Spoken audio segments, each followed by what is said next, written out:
Salut, voilà le tout premier épisode du nouveau concept de ma chaîne Division, 10 Vision, pour ceux qui n'avaient pas compris. C'est une suite d'épisodes de top sur Madagascar, culture, animaux, etc. Je vous laisse voir, bon visionnage.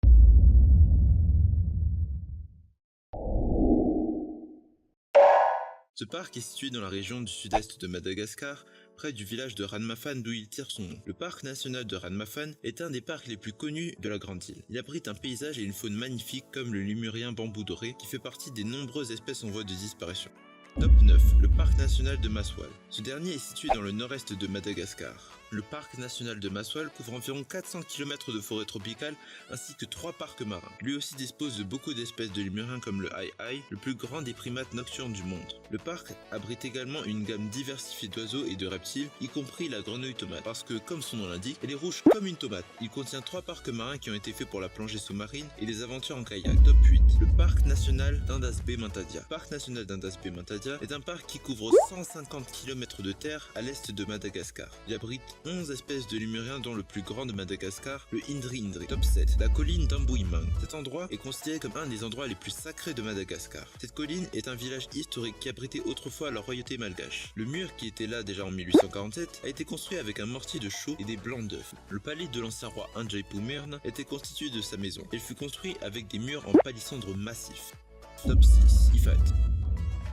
Ifat est situé dans le sud-est de Madagascar. Cet endroit est idéalement placé pour la plongée sous-marine et la pêche grâce à la formation de 100 km de barrières de récifs de corail naturels. Le sud-ouest de Madagascar est connu pour sa forêt épineuse. Les baobabs aux formes étranges se sont développés depuis des siècles. En parlant de baobabs, voici top 5, l'allée des baobabs de Murundav. L'allée des baobabs est la route secondaire entre Murundav et Belo-sur-Tirban, dans l'ouest de Madagascar. Ce magnifique paysage attire des touristes du monde entier, ce qui en fait l'un des endroits les plus visités de la région. Certains baobabs datent de 800 ans, ou d'autres plantes les entouraient encore. Mais aujourd'hui, les forêts ont été défrichées à des fins agricoles, ne laissant que les baobabs. Top 4. Nosibé. Nosibé est une petite île et est l'un des sites touristiques phares de Madagascar. Elle est connue pour ses plages tropicales, pour la mer turquoise et ses restaurants dont on dénombre sur TripAdvisor 44 restaurants. Nosibé a été élue la plus belle île touristique de l'Afrique.